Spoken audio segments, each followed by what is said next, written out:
ગુજરાતમાં આજે ફરી એકવાર પાટીદાર અનામત આંદોલન ચર્ચામાં આવ્યું છે।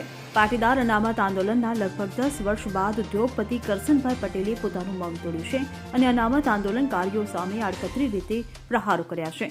ત્યારે હાલ કરશન પટેલના સ્ફોટક નિવેદનને પગલે ફરી એકવાર પાટીદાર આંદોલન મુદ્દે રાજકારણ ગરમાયું છે। તેમના નિવેદન પર પાટીદાર આંદોલન સાથે જોડાયેલા લોકોએ પણ પ્રતિક્રિયા આપતા આટલા વર્ષો બાદ કેમ બોલ્યા તેને લઈને કરશન પટેલ પર પ્રહારો કર્યા છે।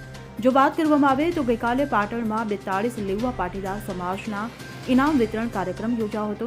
આ કાર્યક્રમમાં પાટણના જાણીતા ઉદ્યોગપતિએ હાજરી આપી હતી, જેમાં નિરમાના ચેરમેન અને પદ્મશ્રી ડોક્ટર કરશન પટેલે પણ હાજરી આપી હતી।